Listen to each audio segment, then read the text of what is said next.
BJP government আসার আগে যে প্রতিশ্রুতি দিয়েছিল অন্নপূর্ণা ভাণ্ডার নিয়ে, সেটা তো ফার্স্ট ক্যাবিনেট মিটিংয়েই প্রায় মঞ্জুর হয়ে গেছে।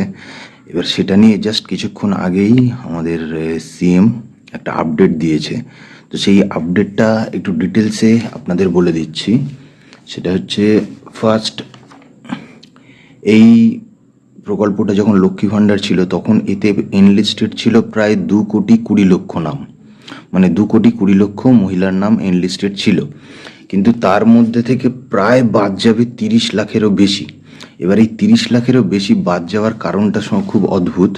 সেটা হচ্ছে, যেটা শুনলে আপনি অবাক হবেন, এই লিস্টে যে যাদের নাম ছিল যারা ভারতীয় নয়, মানে অভারতীয়, আচ্ছা, যারা ভোটার লিস্টে যাদের নাম নেই, আচ্ছা, অস্তিত্বহীন এরকম, আচ্ছা, এদের নাম কিন্তু এই লিস্টে ছিল। মানে ধরুন আপনার নাম বাদ গেছে ভোটার লিস্ট থেকে, কিন্তু আপনি ট্রাইব্যুনাল বা সিএতে অ্যাপ্লিকেশন করেছেন, তাহলে আপনার নাম থাকবে। কিন্তু ট্রাইব্যুনাল বা সিএতে যদি অ্যাপ্লিকেশন না করেন, তাহলে কিন্তু আপনার নামটা বাদ যাবে। তো এরকম প্রায় 2,20,00,000 মধ্যে 30 লক্ষ নাম অলরেডি বাদ গেছে, যারা ভারতীয় নয়, যাদের ভোটার লিস্টে নাম নেই, যারা অস্তিত্বহীন, আবার ট্রাইব্যুনাল আর সিএতে অ্যাপ্লিকেশন করেনি। তো তারপরেও বলছে যে প্রায় 2 কোটি লোক এর সুবিধা পাবে।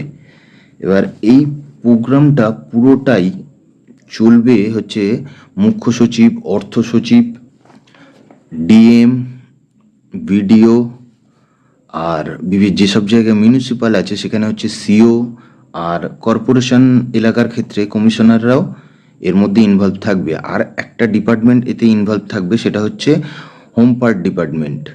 মানে কাজটা এতটাই বড় কাজ, প্রায় সারা রাজ্য জুড়ে চলবে। একটা স্কুটনি হবে, সেই স্কুটনির মধ্যে দিয়ে এখনই বোঝা যাচ্ছে যে অনেক নাম বাদ যাবে, যেগুলো ভুয়ো নাম ঢোকানো ছিল এখানে, তো সেগুলো বাদ দেওয়া, প্লাস নতুন নাম এনলিস্টেড করা।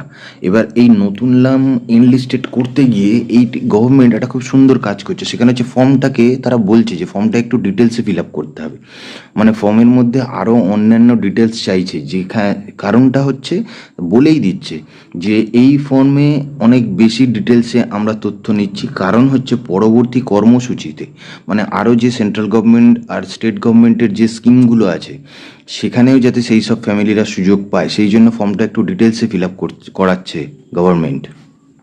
আর এই ফর্ম ফিল আপটা কিন্তু ডেলি চলতে থাকবে মোটামুটি। হ্যাঁ, এটা এমন নয় যে এক্ষুনি বন্ধ হয়ে যাবে, তো সুতরাং তাড়াহুড়ো করার কিচ্ছু নেই।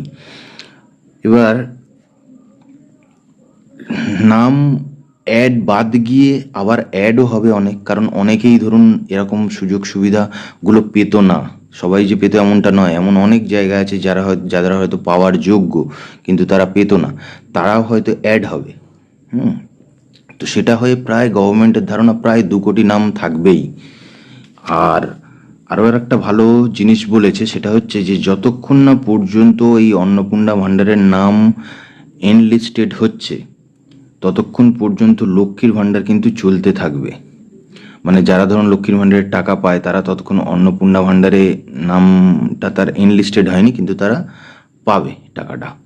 আর গভর্নমেন্টের একটাই মেন উদ্দেশ্য, সেটা হচ্ছে যারা পাওয়ার যোগ্য তারা যেন পায় টাকাটা, সেই জন্য তারা ডিটেলসে ফর্ম ফিল আপ করাচ্ছে। আরও আর একটা ব্যাপার, যে এটা স্টার্ট হবে কবে, এটা স্টার্ট হবে 2 জুন 2026 থেকে, মানে আর 3-4 দিন পর থেকে এটা স্টার্ট হওয়া শুরু হয়ে যাবে। কিন্তু এই প্রসেসটা চলবে কন্টিনিউ, যে 2 জুনের মধ্যেই যে এটা এনলিস্টেড হতে হলে তবেই সে টাকা পাবে এমনটা নয়। 2 জুনের পরেও এখন লম্বা সময় ধরে এই প্রসেসটা চলতে থাকবে। তার মধ্যে আপনি যদি পাওয়ার যোগ্য হন, সেই ফর্ম ফিল আপ করবেন, সেই ফর্ম স্কুটনি হবে, সেই ফর্মে ডিটেলস দিয়ে তারা ভেরিফাই করবে। সে আপনার Aadhaar card, voter card, most probably হয়তো প্যান কার্ডও চাইতে পারে, ব্যাংক ডিটেলস সব নিয়ে ভেরিফাই করার পর আপনি যদি যোগ্য হন, তাহলে আপনি এটা পাবেনই।